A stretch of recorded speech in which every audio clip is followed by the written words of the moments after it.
guys, welcome back. All right, so I wanted to just come on here real quick and do what I hope will be a quick video, talking about how I go about setting up my schedule and setting up my planner for the week.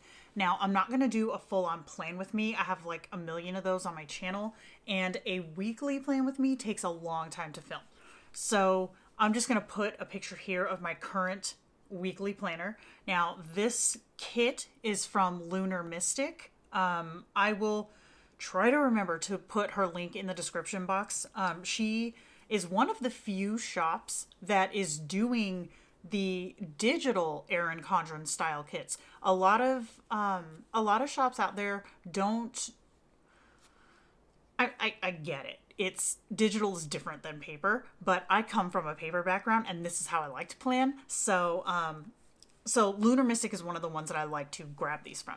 So, anyways, long story short, so the way that I plan out my weeks, because even with the pandemic and everything that's crazy, I still have a lot of crap that I need to get done, is I will do what is usually called pre-planning.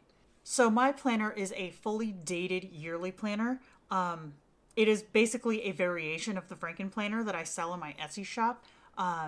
And I have fully dated months and weeks. So if I know that something's going to be coming up, I will go to that page in my planner and I will just write it down. So typically I will do these in the monthly layout because I always consult my monthlies when I'm working on my weekly spread, because that's where I keep stuff that's recurring, like the utility bill or a birthday or, something rando that's coming up, like that was obnoxious. Like when Amazon Prime renews or something like that. I write all of those in my monthly spreads, and then when I'm doing my weeklies, I go to my monthly, check out that week, and with digital, what you can even do is do a screen capture of your monthly and then stick that on top of your weekly page while you're working on it. That way everything is right there, and then you don't have to flip back and forth or do anything like that. And then when you get all the information from that monthly written into the weekly planner, you just delete the sticker, delete the monthly page, and you're good to go. Whoa, don't delete the monthly page. Delete the screenshot of the monthly page. But then you have all the information, and it's still saved where you need it to be saved. So I have certain bills, obviously, like all of us do, that are due every month. And I have in my Franken planner 2 blank spots at the bottom of the page. I will show you. Where I have a list of those recurring expenses and what day that those expenses either need to be paid by or will automatically deduct on.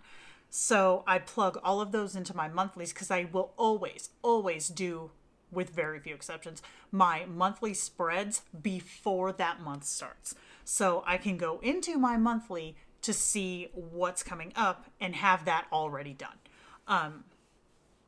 So for my weekly, let's go back to the weekly spreads. There are a few things that happen every single week. Like I keep track of all of my social medias, like social media growth and things like that. So stuff that happens every week but doesn't have to be on a certain day, those all go in the sidebar. So I can keep track of daily journaling. I can keep track of my social media, like I mentioned, or if I'm doing like a meditation tracker, things like that. Those I keep in the sidebar typically. And then daily is obviously for things that happen every day, or on certain days. Now, there are a lot of things in my dailies that I could put in the sidebar. For example, school, because obviously it happens Monday through Friday, usually. And then you could just check them off once you get them done.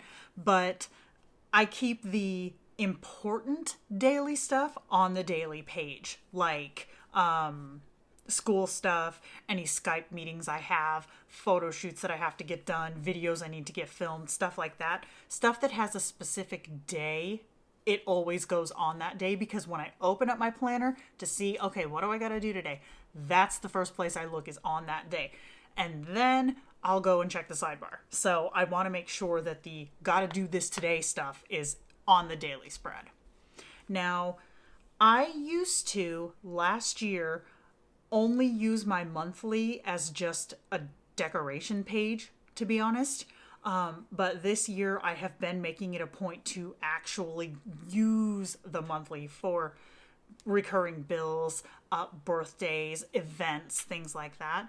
So if you go back here to my May spread, there we go, then you see that I've got just stuff that I need to know, stuff I need to remember. And then, like I mentioned, I go back and check it as I go. So all of that to say, so for my personal schedule, I have a lot that I need to get done on any given day. I mean, a calm day for me usually ends at about 2 o'clock, but mind you, I start my days at 4 a.m. So a 10-hour day is a calm day for me. But one of my personal,